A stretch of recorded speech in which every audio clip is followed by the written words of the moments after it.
How's it going, everybody? My name is LaDelle. This is my new to me TJ-6. Today I'm going to show you what a TJ-6 is, how this one was built, what I like about it, and what I'm going to change.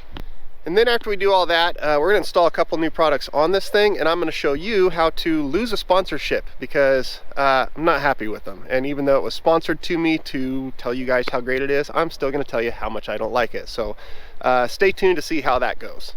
Oh, and I know that I don't like them because I'm actually filming this part after I did that whole part, but you're seeing it now first because that's how movie magic works. So what is a TJ-6? Well, it's this. So let's take a look at it. So this is my new to me 1999 TJ that has been stretched in the middle so that the tub is the exact same length as the 04 to 06 LJs, giving it a 108-inch wheelbase and allowing all the LJ tops and accessories to fit. It has the 4-liter inline-6 engine, 5-speed transmission, an NP231 transfer case. The axles... This is not my dog. I know who this dog is because he comes over all the time, but he's not my dog. Now, I'm a dog person. I really like dogs. This one's pretty cool too. Okay, so I'm gonna take him home. Come on, let's go. We'll get back to the Jeep in a second. Okay, I'm back, and it got a little chilly, so I grabbed a sweater and some mini chocolate chip cookies. But we were on the transfer case, so I think we were right here on the transfer case. NP231 transfer case that goes out to a pair of 2012 Jeep JK axles. Dana 44 in the rear with a factory E-locker in it. Dana 30 in the front with an open differential. Now that was something I was actually a little leery about, was the Dana 30 in the front with 37-inch tires on it, but then I kind of got to thinking about it and realized there's only about 14 billion JKs out there with 37s on them, on Dana 30s that get wheeled just fine. So a TJ is nowhere near as heavy as a JK and doesn't have anywhere near the horsepower of a JK. So I'm going to run it, and if it's a problem, I'll upgrade it. Now the JK series of Dana axles is actually a whole lot beefier and stronger than the TJ version of these axles, so they're already stronger than what would have been in this factory. Their only weak point was the tubes themselves. As you can see, this one has all the axle tube trusses there, as well as the C gusset braces. Re-geared to 488 gears, got the heavy duty steering, so should be just fine. Now it has Cooper 37-inch by 1250 tires on it. These are STT Pro. I've never ran these tires before, but we'll see how they do. Now to clear these 37-inch tires, it has a 3.5-inch lift. It's a Curry triangulated 4-link in the rear and a Rough Country long arm 3-link in the front. And 3.5 inches is not enough to clear 37s on a Jeep TJ until you put these big metal cloak fenders on there that give you all the clearance you need, because they clearly open up the wheel wells a whole lot. The springs are a metal cloak dual rate spring, Bilstein shocks. In the rear you can see it's Frenched into the frame there for clearance, and in the front it's got the threaded collar spacer, so you can adjust where that spacer sits to control how level you sit as far as ride height, with different amounts of weights on the front from winches, bumpers, stuff like that. Speaking of winches, the first upgrade I did to this thing, I actually did it before I even got this thing home. On the way home I had to go through Idaho, so I stopped by Yankum Ropes and picked up one of their new fair leads that allows you to take the hook off the end of the rope and store the rope on the fair lead so that it is completely flush. You can't hit your rope on anything while you're out four-wheeling. And then when you're actually winching, you just have this nice soft loop, no metal in the system at all. I actually pulled in and we put this on in the parking lot, and then Alan from Yankum Ropes came out and put this loop into the end of my existing rope. Now speaking of the winch, this is a Smitty built 9,500 pound winch, and nobody needs that kind of drama in their life, so we're just going to put that cover back on there and leave that thing hidden until my new Badlands Apex 12,000 pound winch shows up to replace that, which I already have on the way. And right back to the same spot on the front end, because I have no sense of continuity in my videos. We have quick disconnect sway bar links, and a big upgrade is hydro assist steering is already on this thing. Hydro assist steering, on top of making it way better and easier to turn these big tires, is like the ultimate steering stabilizer and makes it actually really nice to drive down the road. We have LED headlights, a bunch of LED fog lights up on the front. We've got our LED windshield lights. This hood louver is actually a fully functional hood louver. The hood is cut out in there to help the heat escape. High lift jack mounted on the front. I was so excited to go pick this thing up that I even brought my stickers with me so I could put them on the side of the road before I brought it home. And here's a spot we actually are going to do a modification here real soon. These rock sliders, super good rock sliders, very high clearance, got high lift jack points on them, but I'm going to take away some of their clearance by building a step down off of them to make it easier for my wife and daughter to get up in there, because this is actually a pretty big step, especially for Riley. And yes, I know that's going to take away from some of its clearance and off-roadiness, but it's going to make it a lot nicer for the family to get in and out of, so it's a very worthwhile trade-off. Also, since we're down here, it's got a TerraFlex belly up skid plate to give it more breakover clearance, especially since the wheelbase is so long, so that kind of makes up for the extended wheelbase. It has 1/4 inch thick aluminum JCR corner armor that goes all the way around. This whole side of this thing is plated in corner armor. You can see all the bolts that hold it on. Makes it very strong. Back here it has the CJ-7 style drop down tailgate along with a custom rear bumper of some kind, and then it has the fastback bolus soft top, and that bumper and top are two things that are going to go. That top is a huge priority to get off of here ASAP and get a hard top on this thing. Two reasons for the hard top. One, a hard top just makes it so much nicer to drive up and down the road. I'm not much of a driving around with the top off Jeep kind of guy. It's so dusty out here that it's just not fun to do. So we're gonna put the hard top on. That air conditioner works better, heater works better, much quieter going up and down the road, and gives a whole lot more room inside, which is actually reason number two, is this soft top cuts out all of this storage room here. Riley's seat is right about here, meaning this is the dog's area, and a bunch of the dog's area is taken away by this, meaning they're going to want to crowd up on Riley, which is no fun. So another benefit to going to the hard top is I'll be able to put a roof rack on it and be able to carry even more gear, which I definitely need, like shovels and my wheel chocks and all that type of stuff. So hard top with a roof rack is going to happen ASAP.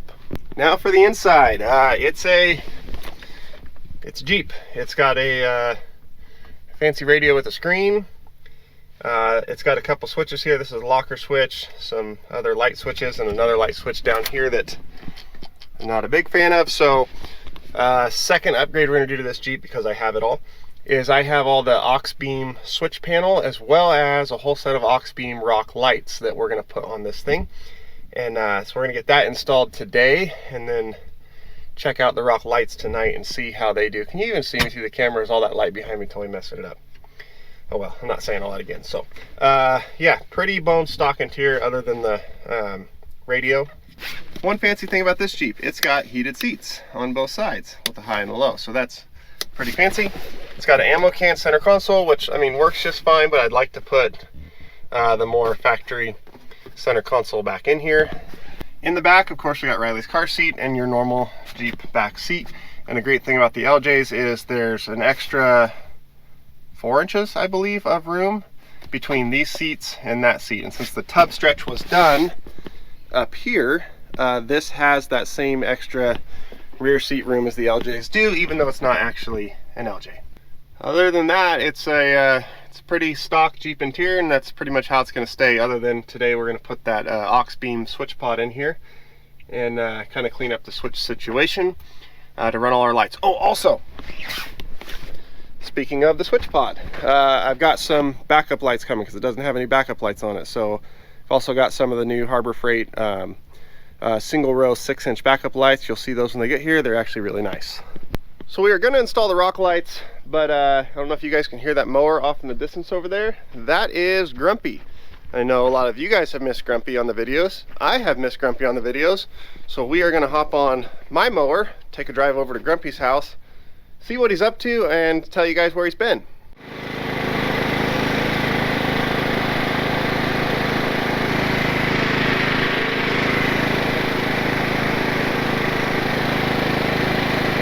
Yeah, for those of you always complaining that my truck's dirty, I live on a dirt road, get over it.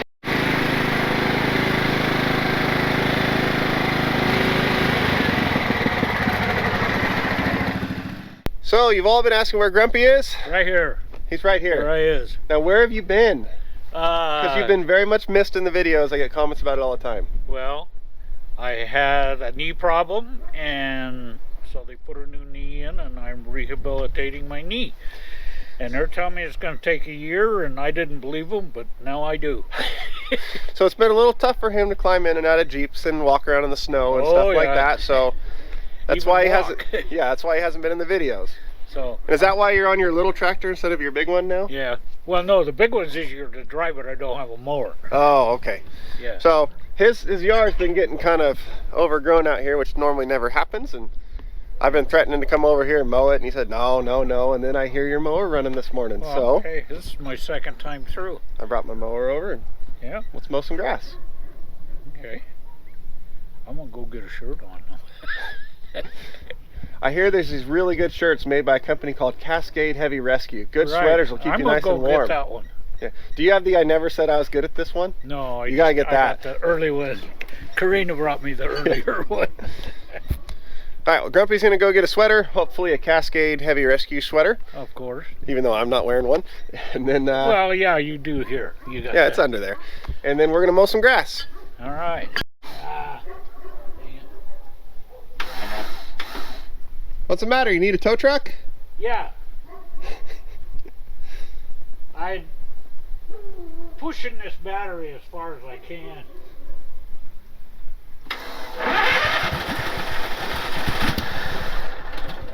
So close.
Let's go install some rock lights. So I got all the aux beam rock lights installed as well as a switch pod, so we're gonna go over them, and this is the part where that whole sponsorship thing goes out the window.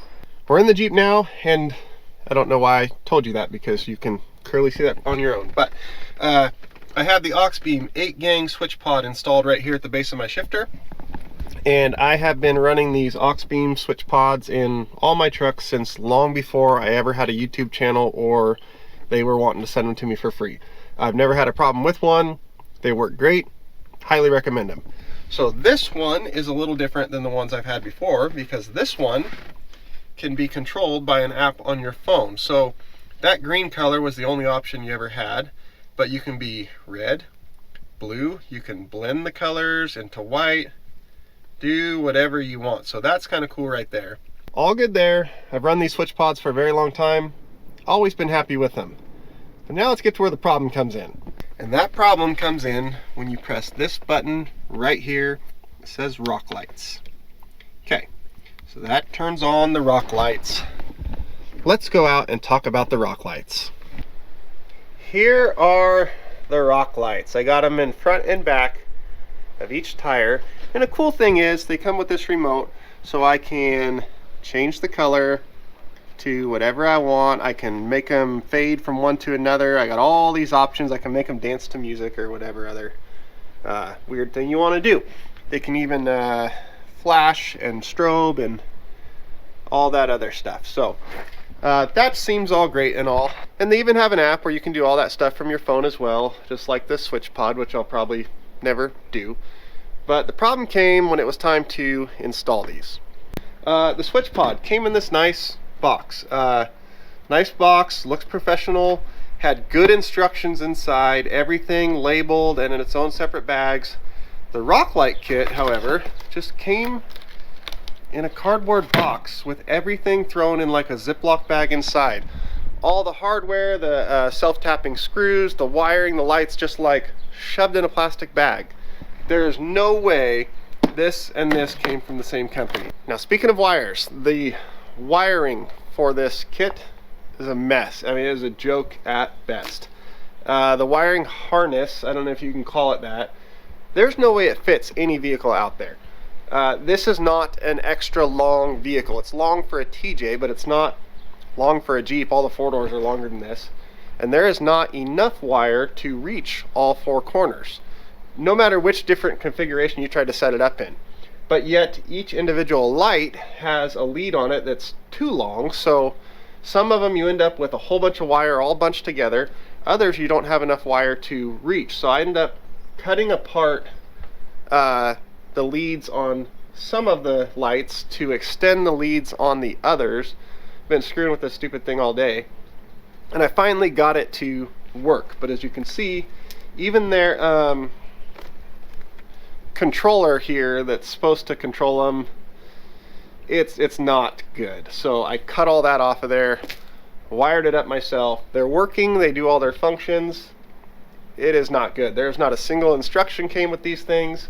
Then the self-tapping screws that they send out with them to mount these are such cheap, chintzy little things that they snap off as soon as they start to drill into anything. So I had to go get a whole nother set of my own self-tapping screws. Like, to call this a kit is a joke at best. It's some stuff that you might be able to make some rock lights work out of, not a kit.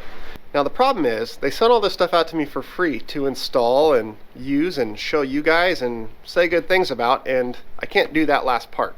The other part to that is they set me up with an affiliate link that I could put down in the description down there, and I could tell you guys to go down and click on, and it'll pull up this whole kit on their website, and you can buy it, and I get a kickback from the sales. And there's no way I'm going to do that. If you ever see me promoting something on here or talking good about a company, it's because it's a product I would buy with my own money if I had to go out and buy that type of product. And a lot of times I've actually promoted stuff I've bought with my own money while another company was trying to sponsor me one of those products because I didn't want theirs. I wanted that one because that's what I felt was better, especially after this whole install deal. If a buddy of mine had me come over and help install this setup and I saw how this kit was put together and I wanted rock lights, this would immediately be off my list. I would go down to Harbor Freight and just buy their individual rock lights, wire them up myself because they're cheap, I know they work, and they last. It's on here now and I made it work, so I'm going to run it, but I can tell you as soon as these lights start to go out, gone. Every bit of this kit gone, getting ripped out of here, and I'll go put all Harbor Freight stuff in it because it works. And this works now after some modification, and we'll see how long it lasts. I'll definitely keep you updated. As soon as it comes out of there, you'll see it, but didn't go well. But now that they're on there and working, and I just wasted a whole afternoon making them work, we're going to wait till it gets dark, which is going to be about 5 seconds for you guys, and see how they look. So, to the dark.